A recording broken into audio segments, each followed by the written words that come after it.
Hi everybody, I'm Dr. David Taylor. I'm the faculty advisor for the Environmental Humanities major.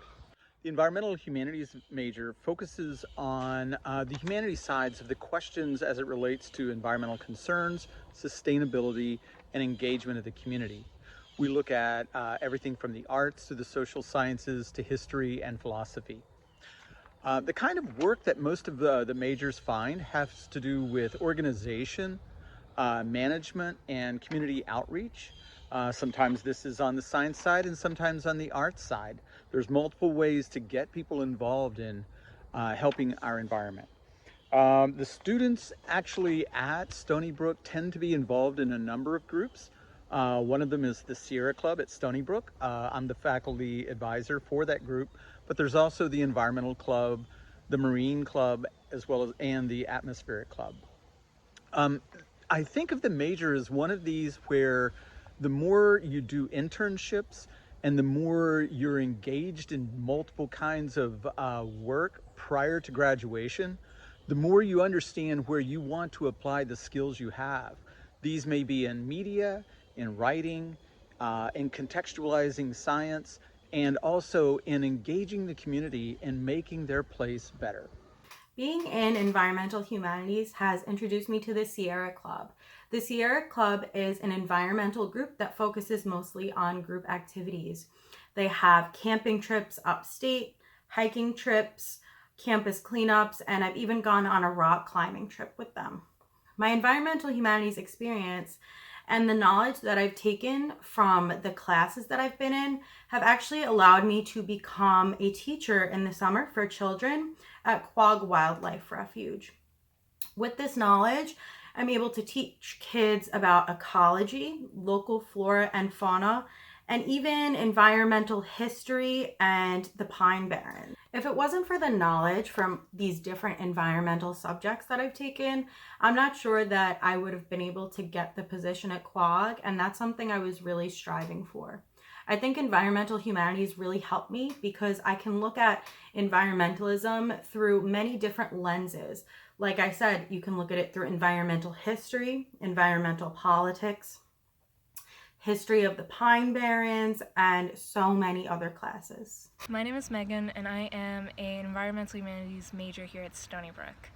I've done some research over the course of the past 4 years, some of which was actually started in my freshman year here at the university. During my freshman and sophomore summer, I took 2 internships, one of which was with the library, where I used geospatial information systems, or GIS, to help them georeference and digitalize their aerial photo collection. Another thing I did was I worked with the division head that summer, as well as a Suffolk County legislator, where we sort of co-started something called LI Stop, or Long Island Students Targeting Ocean Plastic Pollution. Right after those, I went on a field study in Colorado, where I was in the Rockies studying the local flora and how it differed between ecosystems as well as elevations. Then, during my sophomore to junior year, I co-created a documentary about a former Suffolk County planner named Dr. Lee Koppelman, who was extremely influential between the 1960s even up until today due to his policies on land preservation, as well as showing the county how important water quality was, and still is. Currently, I'm doing research with one of the SOMAS faculty, plus some graduate students, where we are working on a project that is already in motion called INCORE, otherwise known as Interdependent Network Community Resiliency Modeling Environment.